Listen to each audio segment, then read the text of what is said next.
May Alcott. Chapter 17. Little Faithful. Read by Aaron Lebowitz. For a week the amount of virtue in the old house would have supplied the neighborhood. It was really amazing, for everyone seemed in a heavenly frame of mind, and self-denial was all the fashion. Relieved of their first anxiety about their father, the girls insensibly relaxed their praiseworthy efforts a little, and began to fall back into old ways.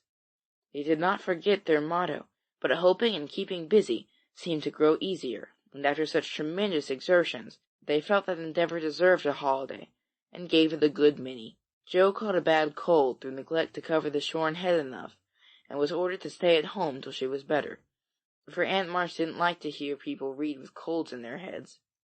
Jo liked this, and after an energetic rummage from garret to cellar, subsided on the sofa to nurse her cold with arsenicum and books. Amy found that housework and art did not go well together, and returned to her mud pies. Meg went daily to her pupils and sewed, or thought she did, at home, but much time was spent in writing long letters to her mother, or reading the Washington dispatches over and over. Beth kept on, with only slight relapses into idleness or grieving. All the little duties were faithfully done each day, and many of her sisters also, for they were forgetful, and the house seemed like a clock whose pendulum was gone a-visiting. When her heart got heavy with longings for mother or fears for father, she went away into a certain closet, hid her face in the folds of a dear old gown, and made her little moan, and prayed her little prayer, quietly by herself. Nobody knew what cheered her up after a sober fit, but everybody felt how sweet and helpful Beth was, and fell into a way of going to her for comfort or advice in their small affairs. All were unconscious that this experience was a test of character, and when the first excitement was over, felt that they had done well and deserved praise. So they did, but their mistake was in ceasing to do well, and they learned this lesson through much anxiety and regret.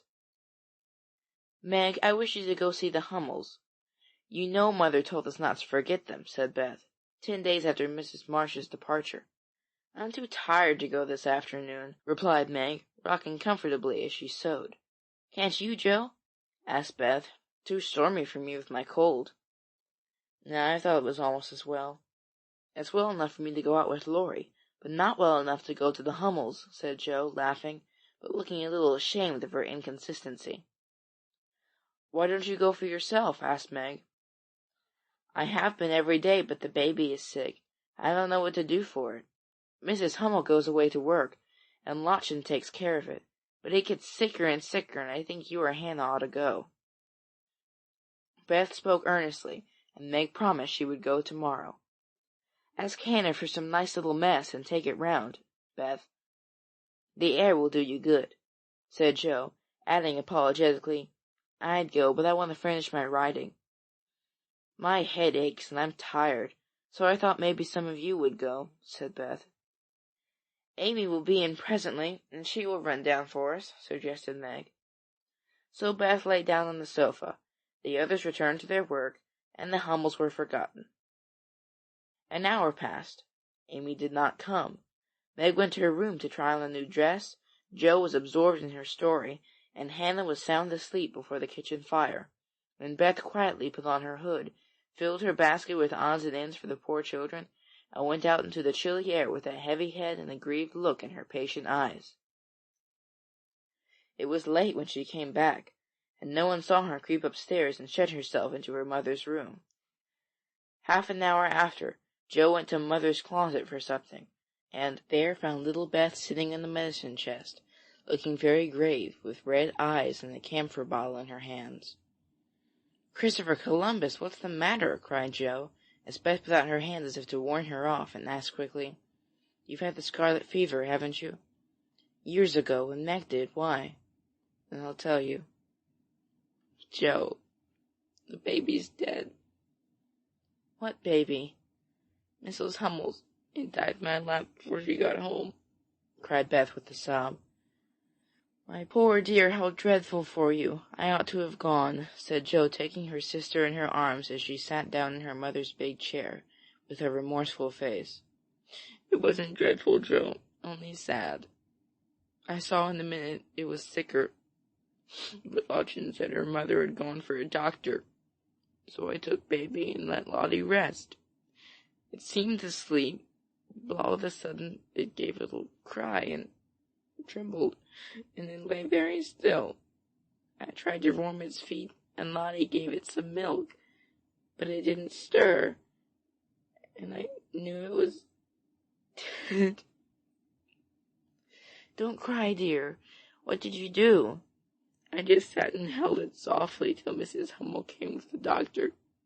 He said it was dead, and looked at Heinrich and Minna, who have sore throats.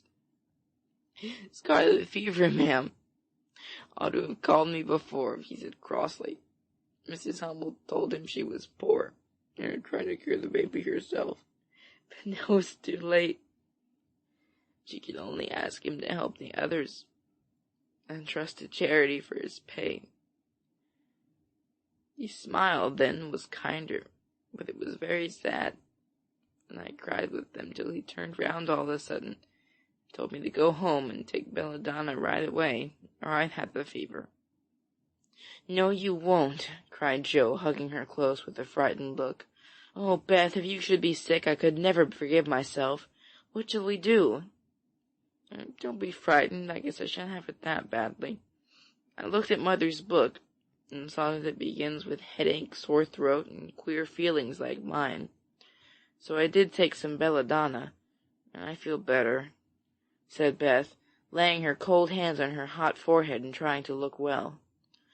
Oh, if Mother was only at home, exclaimed Joe, seizing the book, and feeling that Washington was an immense way off. She read a page, looked at Beth, felt her head, peeped into her throat, and then said gravely, You've been over the baby every day for more than a week, and among the others who are going to have it. So I'm afraid you're going to have it, Beth. I'll call Hannah. She knows all about sickness. Don't let Amy come. She never had it, and I should hate to give it to her. Can't you and Meg have it over again? Asked Beth anxiously. I guess not. Don't care if I do. Serve me right, selfish pig, to let you go, and stay writing rubbish myself, muttered Joe, as she went to consult Hannah. The good soul was wide awake in a minute, and took the lead at once, assuring that there was no need to worry. Everyone had scarlet fever, and if rightly treated, nobody died, all of which Joe believed, and felt much relieved as they went up to call Meg. Now I'll tell you what we'll do, said Hannah, when she had examined and questioned Beth. We will have Dr. Bangs just to take a look at you, dear, and see that we start right.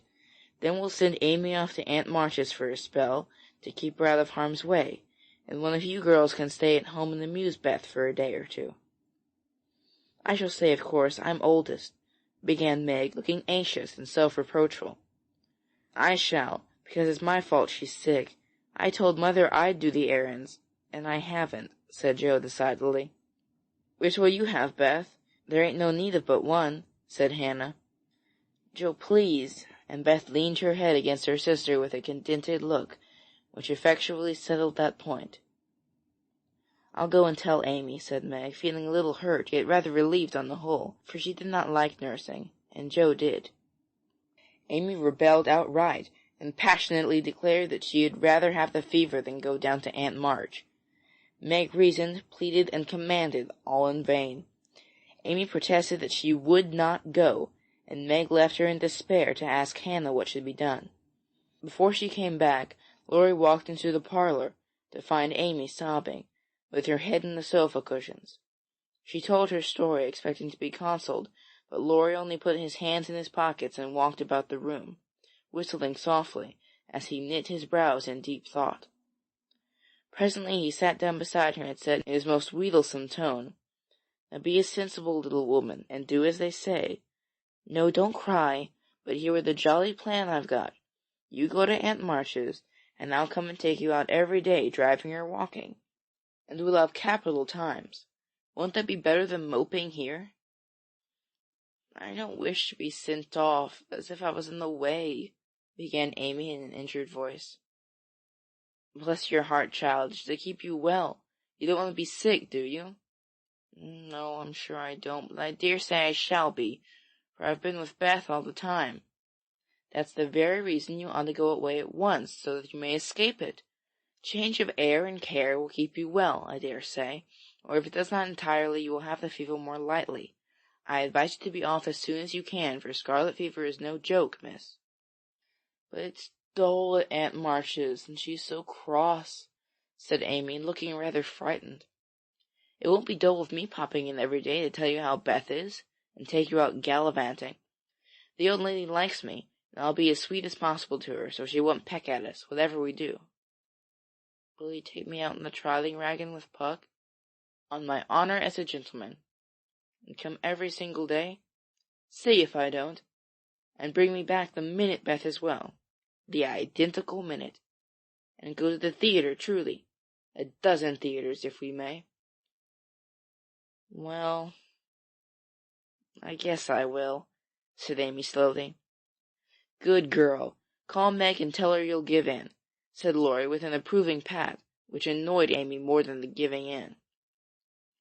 Meg and Joe came running down to behold the miracle which had been wrought, and Amy, feeling very precious and self-sacrificing, promised to go, if the doctor said Beth was going to be ill. How is the little dear? Asked Laurie, for Beth was his especial pet, and he felt more anxious about her than he liked to show. She's lying down on Mother's bed and feels better. The baby's death troubled her, but I dare say she has only got cold. Hannah says she thinks so, but she looks worried, and that makes me fidgety, answered Meg. What a trying world it is, said Joe, rumpling up her hair in a fretful way. No sooner do we get out of one trouble than down comes another. There doesn't seem to be anything to hold on to when Mother's gone, so I'm all at sea. Well, don't make a porcupine of yourself. It isn't becoming. Settle your wig, Joe, and tell me if I shan't telegraph to your mother, or do anything, asked Laurie, who never had been reconciled to the loss of his friend's one beauty. That's what troubles me, said Meg. I think we ought to tell her if Beth is really ill, but Hannah says we mustn't, for Mother can't leave Father, and it will only make them anxious. Beth won't be sick long, and Hannah knows just what to do, and Mother said we were to mind her, so I suppose we must, but it doesn't seem quite right to me. Well, I can't say. Suppose you ask Grandfather after the doctor has been. We will. Joe, go and get Dr. Bangs at once, commanded Meg. We can't decide anything till he has been. Stay where you are, Joe. I'm errand boy at this establishment, said Laurie, taking up his cap. I'm afraid you're busy, began Meg. No, I've done my lessons for the day. Do you study in vacation time? Asked Joe. I follow the good example my neighbors set me, was Laurie's answer, as he swung himself out of the room. I have great hopes for my boy, observed Joe, watching him fly over the Finch with an approving smile. He does very well for a boy, was Meg's somewhat ungracious answer, for the subject did not interest her. Dr. Bangs came, said Beth had symptoms of the fever, but he thought she would have it lightly, though he looked sober over the Hummel story. Amy was ordered off at once, and provided with something to ward off danger, she departed in great state, with Joe and Laurie as escort. Aunt March received them with her usual hospitality. "What do you want now?" she asked, looking sharply over her spectacles, while the parrot, sitting on the back of the chair, called out, "Go away! No boys allowed here!" Laurie retired to the window, and Joe told her story. "No more than I expected, if you're allowed to go poking about among poor folks. Amy could stay and make herself useful if she isn't sick, which I've no doubt she will be, looks like it now. Don't cry, child, it worries me to hear people sniff." Amy was on the point of crying, but Laurie slowly pulled the parrot's tail, which caused Polly to utter an astonished croak and call out, "Bless my boots!" in such a funny way that she laughed instead. "What do you hear from your mother?" asked the old lady gruffly. "Father is much better," replied Joe, trying to keep sober. "Oh, is he? Well, that won't last long, I fancy. Marsh never had any stamina," was the cheerful reply. "Ha! Never say die. Take me your snuff. Goodbye, goodbye," squalled Polly, dancing on her perch, and clawing at the old lady's cap as Laurie tweaked him in the rear. "Hold your tongue, you disrespectful old bird. And, Joe, you'd better go at once. It isn't proper to be gadding about so late with a rattle-pated boy like—" "Hold your tongue, you disrespectful old bird!" cried Polly, tumbling off the chair with a bounce, and running to peck the rattle-pated boy, who was shaking with laughter at the last speech. "I don't think I can bear it, but I'll try," thought Amy, as she was left alone with Aunt March. "Get along, you fright!" screamed Polly, and at that rude speech Amy could not restrain a sniff. End of chapter 17.